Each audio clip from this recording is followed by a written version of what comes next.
and welcome to the shed. Right, this one here, I was on YouTube yesterday and this came up on my news feed. And it's basically 10 questions for atheists. I think it's called Trinity Radio. It's not one that I subscribe to, but it came up in my thing. So I looked at it and it's only on for about 3 or 4 minutes. So I thought, I'll try and answer these. And it's a new video. I think it came out on the 13th. So it's only about 3 days old. And he's basically asking for atheists to respond to it. So I thought I'd give it a go and see how we get on. So I see we've got Mark Caesar in the chat. Hi, Mark. I have time for tea before the stream. No milk. No.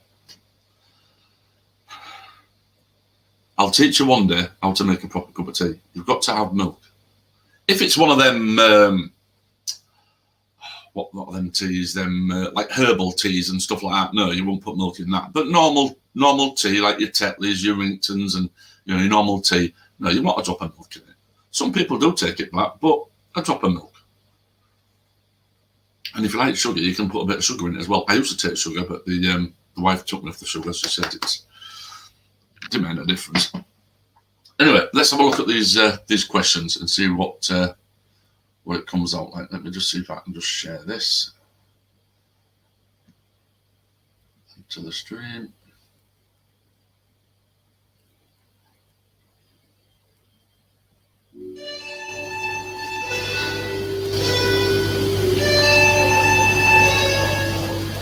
Last year, I made a video, 10 Questions for Atheists. That's in a playlist that has 12 episodes, as I listened to what atheists said and then interacted with that. There were a lot of responses, and I still get responses to this day from that video. Now, admittedly, there were some things in that video that might have been tongue-in-cheek, but I genuinely wanted to hear the answers to those questions. Quite a few atheists seemed to appreciate that I was trying to understand their positions in a greater way, but many still didn't think my questions were genuine. A lot of people also thought that I was too wordy for the question to come out in a precise way. So here I'm asking these questions as simply and concisely as I possibly can and without any snark whatsoever. I genuinely want to know the answers to these questions. Question 1. If you have a deconversion story from any world religion, would you mind sharing that story? If you grew up in a non-religious household, what was it like to experience being around other people who were raised religious? Question number... Right, the first one. No, I wasn't brought up in a religious household. My parents would have classed themselves as religious, or they would have classed themselves as Christians. But no, in general, the conversation of God or religion very rarely came up when I was a child. The only time we ever went to church was basically for weddings, christenings, and funerals. It was not a topic that really came up. So no, I would say that I was brought up in a non-religious household. My upbringing at school, there was religion taught at school. There was not in the first couple of schools that you went to, like your infant school and your junior school. It wasn't really taught in there. You'd have assemblies on a morning, which would have little passages from the Bible and maybe a few songs to be sang and praying and stuff like that. But I never took any of it seriously. I was always one for asking questions as a child. I mean, while I was at the infant school, I stopped believing in Father Christmas. You start infant school, I'd have been 4. I'd have started in September. I'd have been 5 in February. So 4 to 5 year old, you start infant school and you'll leave at about the age of about 7. So I'd have been 5 or 6 when I started asking questions about Father Christmas and basically convinced myself that it didn't exist. I badgered my father as we were coming up towards Christmas until in the end he said, "Look, Paul, clearly you don't believe. You're right. It doesn't exist." So I was always one for asking questions, and the same thing came up with religion. Whenever religion was taught in schools or whenever religion was mentioned in school, I had that many questions that people couldn't answer that I was never convinced. What was it like being brought up with people that did believe? I didn't have that experience. Most people, certainly the children I went to school with, they had pretty much, I wouldn't say the same beliefs as me because it was never mentioned. It was just something, a topic that never came up. It never came up in normal everyday life. I'm fortunate. I live in the UK, and I do class myself as fortunate for that. The fact that religion just is not a part of most people's lives. I can't say everybody. There is some people that are religious, but the majority of people that you meet, they either aren't religious, or if they are, it's very weak religion. Yeah, they'll say, yeah, I sort of believe, but they don't know much about it. So no, I don't have a conversion story. And what was it like being brought up? Most people had the same views as me. It just wasn't mentioned. So I was brought up in fairly what I would class as a secular upbringing. And that's still pretty much the same today. I know very few people that are religious. My sister, she is actually religious, not heavily religious. She's not a Bible basher. She doesn't talk about it much. I just know she goes. I didn't actually know till about 15 years, 20 years ago that she actually went to church. Prior to that, I didn't know. She doesn't discuss it with me. We don't get into arguments about it. She doesn't push her beliefs. I've got a friend from the army. He's religious. We've had a couple of conversations. But apart from them two, I don't really know that many people that are heavily religious. And it's not something you really discuss in general conversation. So it just doesn't come up at all. Literally, like I say, I find myself quite lucky with that. But in America, it seems to be that you've got to be one or the other.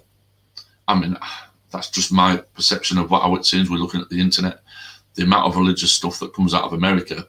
Until really the internet and going on YouTube and watching people who believe these things, it was quite a shock to me to find out how religious some people can be, and especially how religious some people are in America. I thought it would be pretty much similar to the same as the UK, but clearly not. So no, I don't have any conversion stories, and my upbringing was pretty non-religious. On to the next one. Number 2, is there anything that Christian apologists or philosophers bring that you actually do consider to be good evidence for God? And if not, how do you define evidence? Right, is there evidence for God? Yes, there is evidence. I would class it as bad evidence. The Bible itself is evidence, but I wouldn't class the Bible as good evidence. Do I see any good arguments from Christians, or, well, don't have to be Christians, any religious person, for the existence of God? No, I don't see any good evidence at all. Most of their arguments to me seem more of the God of the gaps argument.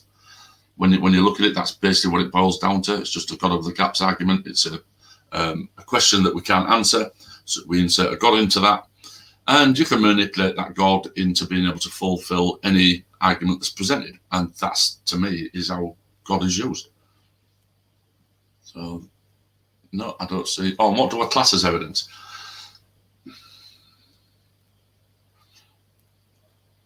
Evidence would be what comports with reality. That would be evidence. That's about all I can think of, really. Something that comports with the reality that we live in. And in this reality that I live in, I don't see the need for a God. I just don't. Straightforwardly, I'm a dog person. Here's my dog, Indiana. Dogs, cats, both, or neither? Oh.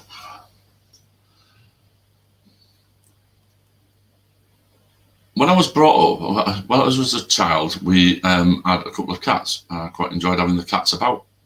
When I got married and had children, we've had a dog. So we had a couple of dogs for the children. Which do I prefer? I was going to say both, but no. I would say dogs probably have the edge. For the simple fact is, I think you've got a dog is more of a companion than a cat. Cats are very independent. But we don't have any animals at the moment, and we've got no plans of getting dogs or cats. Which would I prefer? Now, the easiest one to have would be a cat, because, like I say, they're very independent. You don't really have to do a great deal with them, apart from make sure that they're fed and watered and they've got a nice warm place to live. Dogs, they take a little bit more looking after. But which do I enjoy the most? Probably dogs, because they've got more of a personality. So yeah, I'd say dogs probably have the edge. But for ease of looking after cats, because they're independent. But I don't have a dog or a cat at the moment, and no plans to get one. Did Jesus exist as a single historical individual? And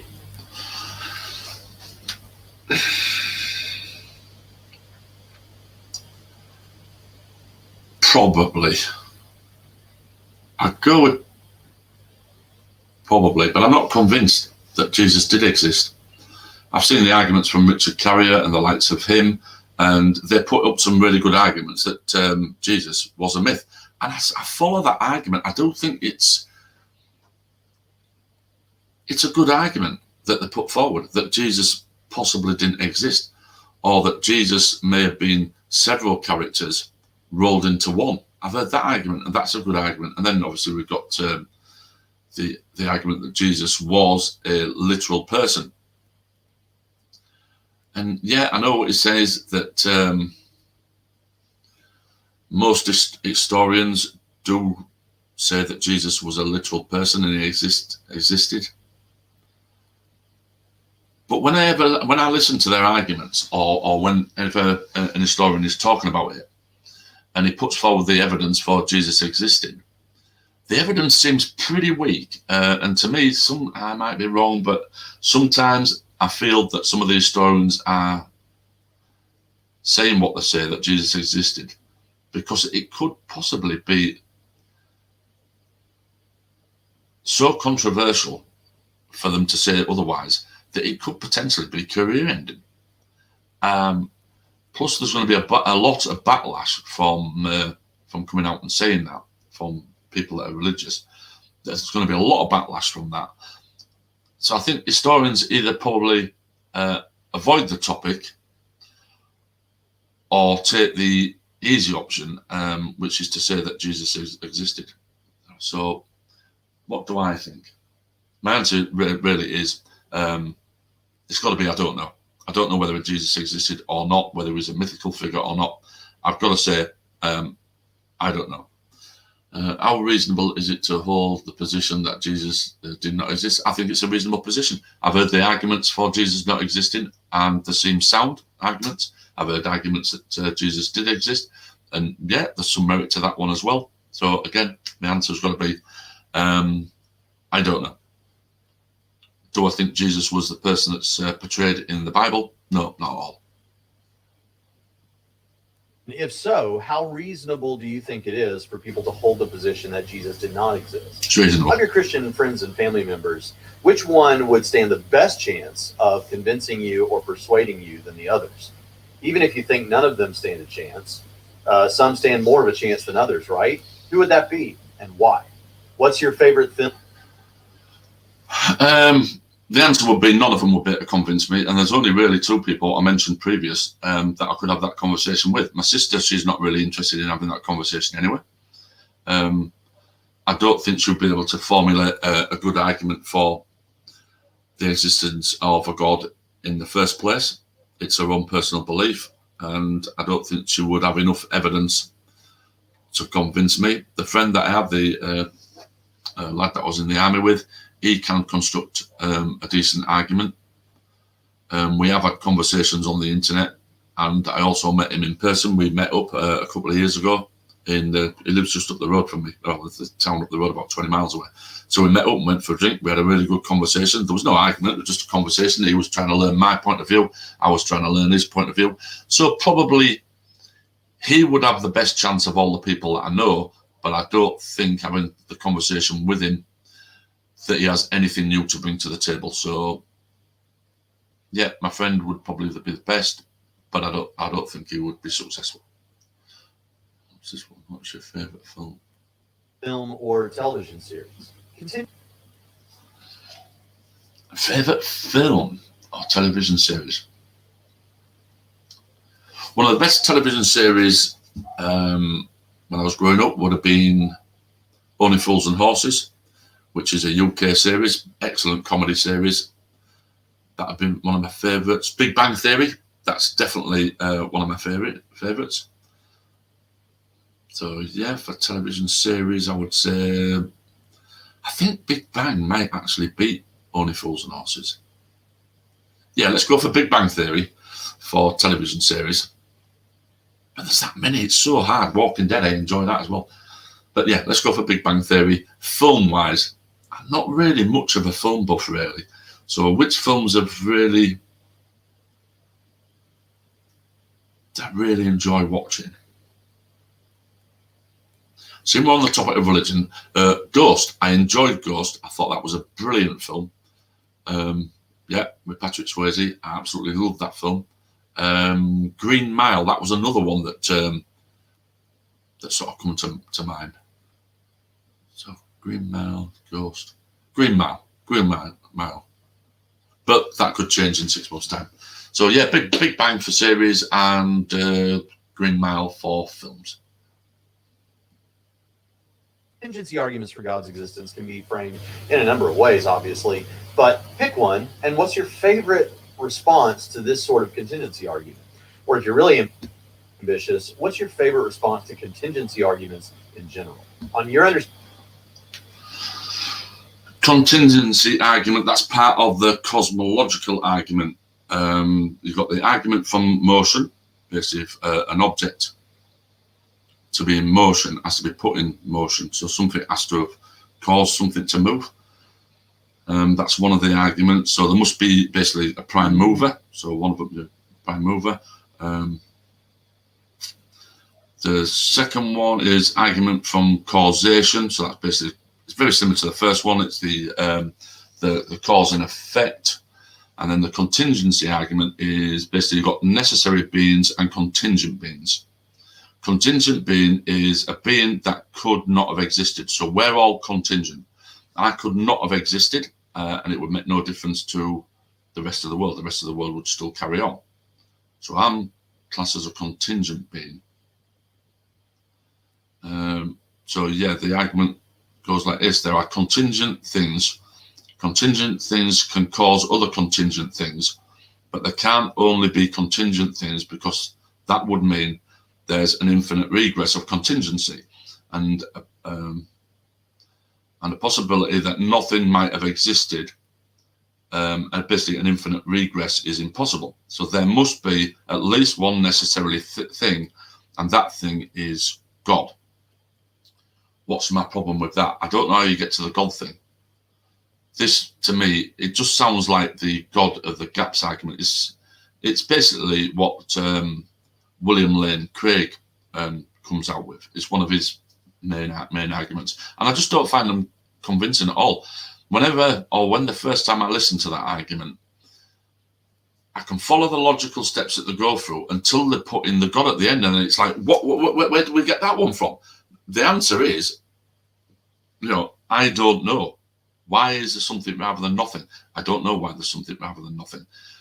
The argument that a God is the cause, I just do not find it convincing at all. And to me, it's a philosophical argument. It's like chess with words. It's like listening to flat earthers. If you can get some flat earthers that are really good at constructing arguments, they're really good at twisting logic to make things sound like it's logical what they're saying, but it doesn't really comport with the reality in the world that we live in.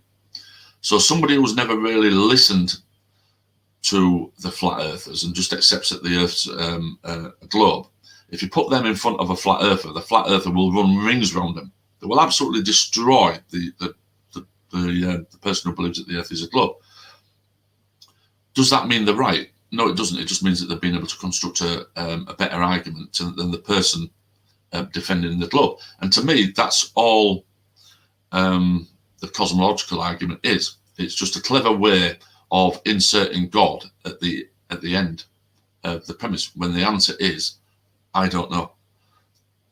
I'm just not impressed with the argument from contingency or the cosmological argument. They just don't impress me at all.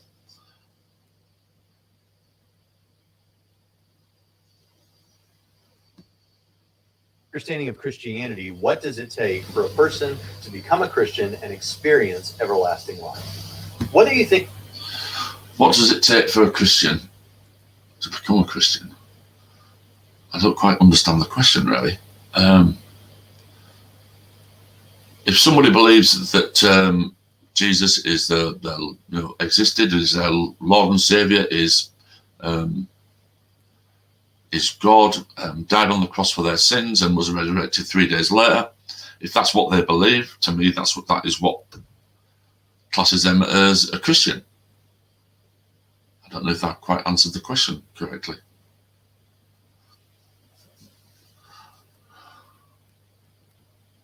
Think anything in the Bible is true or not. Do you think that the Bible or any passage in the Bible seems to teach eternal conscious suffering in hell? Maybe you think it's...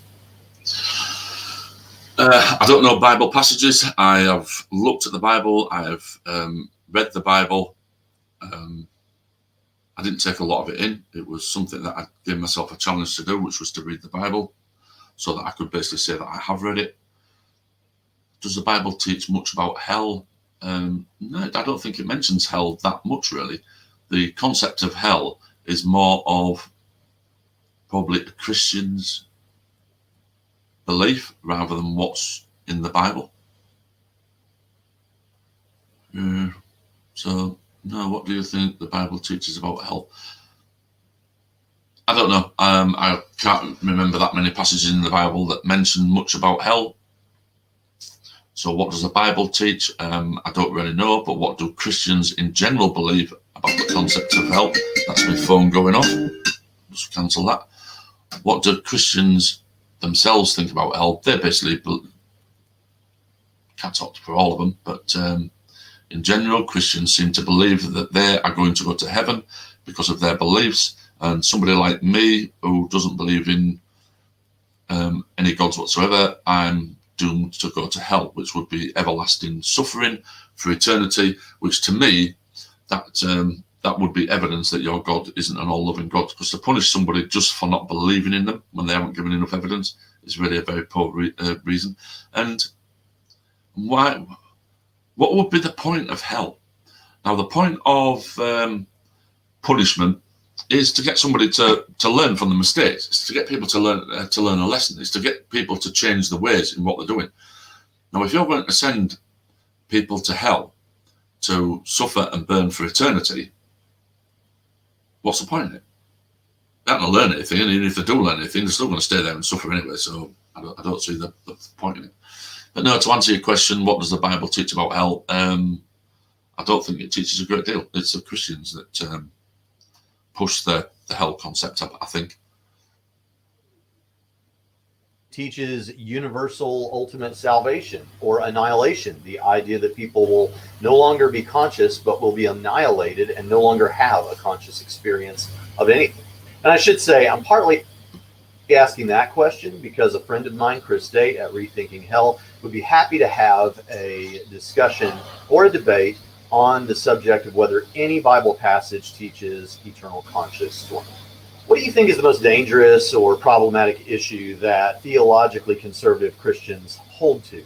Now, I'm talking about an issue or a position, not a person, a movement, or a party. Well, that's the list for 20. Right. Abortion, women's rights. I'd say that's a dangerous thing that Christians do. They're taking away women's rights for abortion, rights to their own body, other dangerous things, the persecution, well, not persecution, well, yeah, the persecution, the condemning of gay people, sending them, saying that if you're gay that you're going to go to hell. I think that is a dangerous thing to believe. So yeah, let's go back to that, just make sure I've answered it correctly. What is the most dangerous issue Christians hold? Like I said, abortion, taking away women's rights, and the condemning of gays just because that's how they're made. Yeah, that's dangerous. Religion in general, when it comes to judging people, is dangerous. A movement or a party.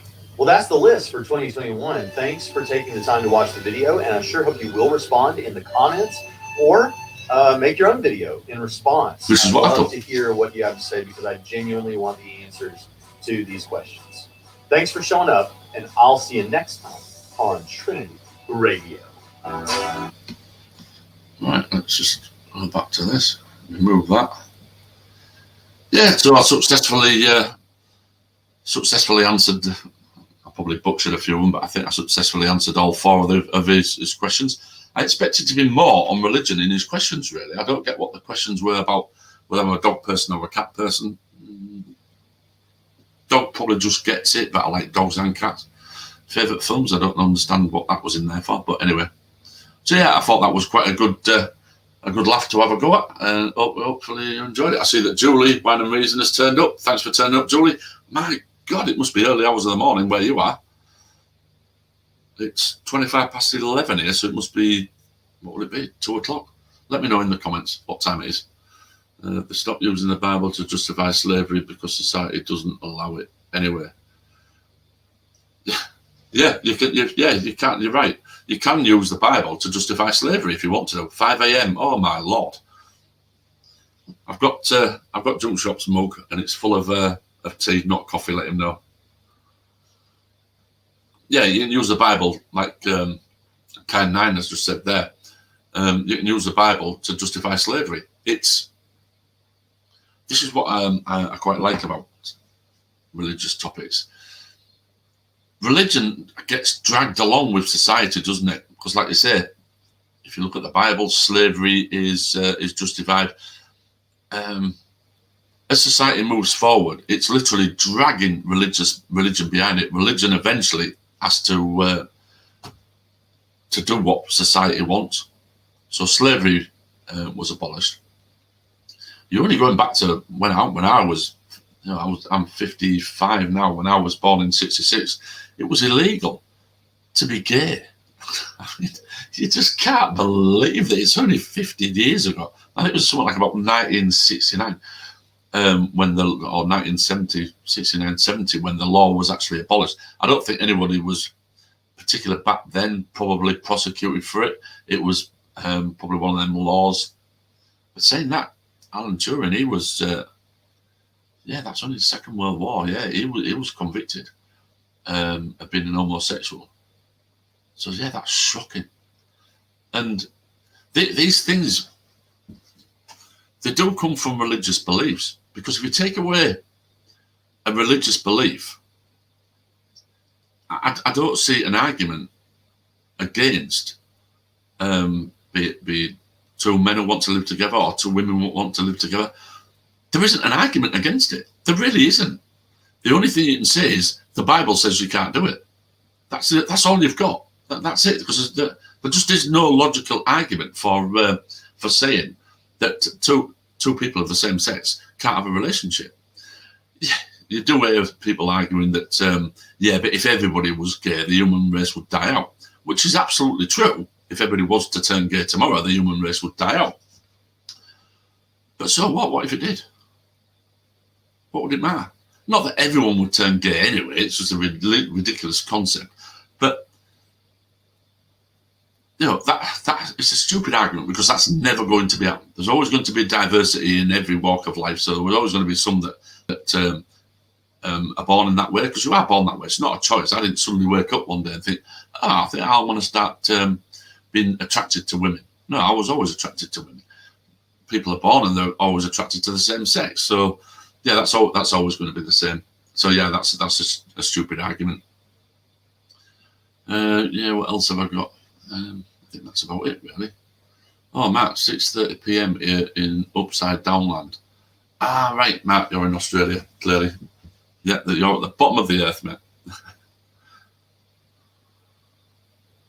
So yeah, brilliant. I'm chuffed that so many people turned up. I hope you liked my little video. It was just a response video to 10 questions, which there's only really a couple of religious questions in there, but I enjoyed having a go at it anyway. Hopefully I didn't butcher it too much. Right, I don't think I've got anything else. How long have I been on now? Oh, half an hour. Yeah, that's a good time to end it, so I'll probably knock it on there. Plus me My tea's halfway down, so I need to get another cup of tea. 3:30 here in Washington State. 3:30 a.m. What are you all still doing up? I didn't expect anybody to be here from the across the pond sort of thing, so I thought it'd be that early in the morning that you'll all be fast asleep in bed. Anyway, I'll knock it on the head. I'll play my little intro out because I don't have any other intro and I quite like it. Anyway, I'll catch you all later and hopefully I'll get you on the next one. I'm going to have to do a few more of these. Maybe half an hour ones might not be too bad. I might get a few people coming in. Oh, and that's what I want to say as well. For some reason, my channel seems to be growing a bit. I think I've got somewhere in the region about 133, 134 subscribers now, which I'm quite impressed with. So, yeah, if any of you are the new subscribers that are watching this, thank you very much for subscribing. I think it's brilliant. Anyway, I'll end it all here. I will stop waffling on. Yeah, catch you later, Mark. Catch you later, Julie. Kind9, catch you later. Have a good one. And get yourselves to bed, chaps. Mark, you can stay up. You're all right for a couple of hours, mate, because it's only 6:30 in the evening for you. But the rest of you, get yourselves to bed. I've got the lawn to cut. The wife's at work. It's a lovely sunny day. And she reminded me yesterday the grass needs cutting. So I'm going to cut the grass. Right, I'll just add my thing to it and I'll shoot off.